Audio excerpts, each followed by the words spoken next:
Hello, my name is Gwen Lee. I'm the Executive Director for the Arc of Anchorage.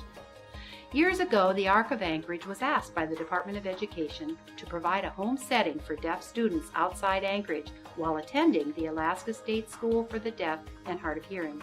In response to this need, we created the Student Living Center, or SLC. The SLC is a home where students can live, socialize, and develop skills necessary to achieve their life goals while working on their education. Hi, I'm Marge McElfresh. I have a daughter, Kara, who is deaf and lives at the Student Living Center in Anchorage. And I'm Ron McElfresh. I'm Kara's father. The maturity, just even from last year to this year. She's highly motivated. She's motivated. She has a goal for herself now, and I contribute that to the teachers at the School for the Deaf, where they challenge the students and they provide them with the opportunities. Look, this is what's available for you. This is how you go about and get it. Be able to build that confidence in the deaf students that they need to be successful. Living in the rural part, the resources just aren't there. We don't have staff that are there all day long. They're itinerant, so that means they have to fly in. And with that being said, the weather plays a part on that. So there may be days when the itinerants are supposed to come in, and because of the weather, they can't make it in. Or they come in and then they get stuck and they can't make it out. So with being at the School for the Deaf, all the resources that deaf students need are there on a daily basis. Being out in the rural area, Kara would be by herself. Any deaf student would be by themselves. I've seen in rural areas, you see a lot of homeschooling. And I've seen people that homeschool that are isolated and their children don't get around other kids. And there's that, you got to grow up, that socialization. You got to go through that pecking order you've grown up with as a child in school. And I think that Kara gets a lot more of that socialization at the School of the Deaf than she would in any rural school. Yeah. I think she's matured and feels more confident in herself, and that Kara always looks at that she doesn't have a disability, everybody else does. And I've always told her that she's got the best of both worlds. She has a hearing world and a deaf world, and so she's chosen which one she feels more comfortable with. ASSDHH is a school where barriers are lifted, friendships are formed, language is accessible, and ideas are shared.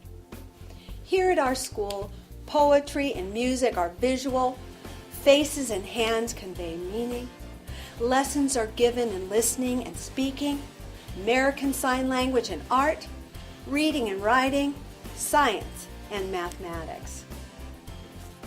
This is a place where communication access is paramount and is enhanced by progressive technology, from hearing aids, cochlear implants, and listening systems to computer technology and real-time captioning.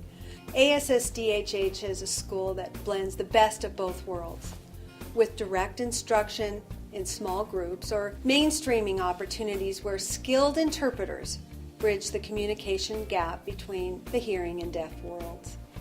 Highly skilled staff members work to provide the best education for students. They adapt materials to meet individual needs, and they create rich and diversified learning experiences.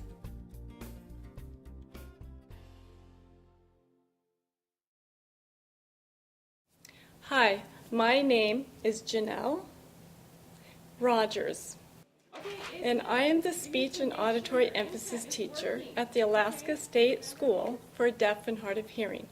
In our speech and auditory training sessions, we provide all avenues of communication for our students.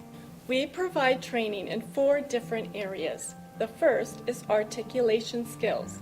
This area focuses on how to produce specific sounds for spoken English.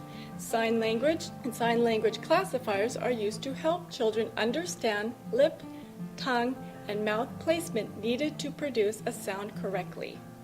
Second is speech reading skills. This area focuses on understanding what is being said without the use of sign language. Third, oral language skills. This area focuses on spoken English and grammar skills. Fourth is auditory skills. This area focuses on a progression of listening to sounds that are very different to listening and comprehending spoken English. Developing these auditory skills helps students improve their speech and oral language skills as well. Communication is our goal. As students learn language, they can decide which modes of communication they need.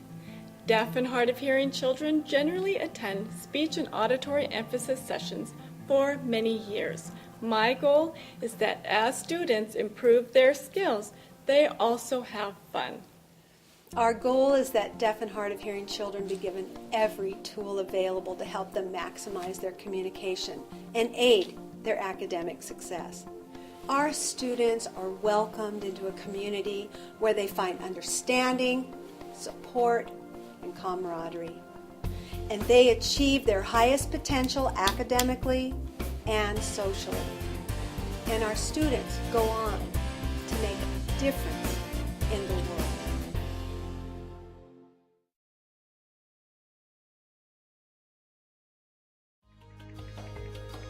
Hello, my name is Courtney Westberg. We're here at what's called the Student Living Center. The Student Living Center is operated by the Arc of Anchorage.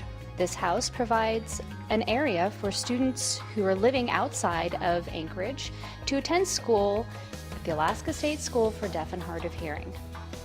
The Student Living Center's house parents are proficient in American Sign Language and can communicate directly with our deaf students.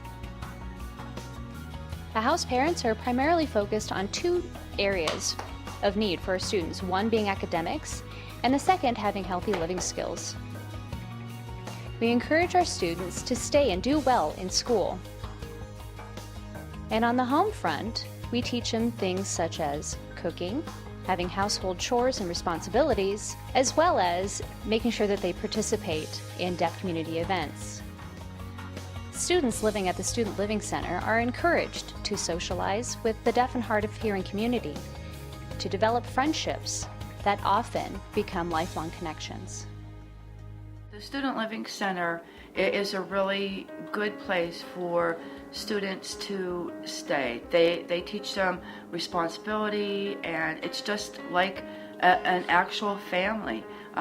They are required to do chores, they have homework time, they help out with dinner, they take the students to appointments. Because I live so far away, or we're so far away, they are there and they can help Kara out, or if there's any problems that arise, to be there to deal with them than having to call me and do it over the phone. And so I feel very comfortable with the Student Living Center, and I would encourage parents who have deaf children to go and to visit and to ask questions, to see what it's like there from day to day, because I think they'll be surprised.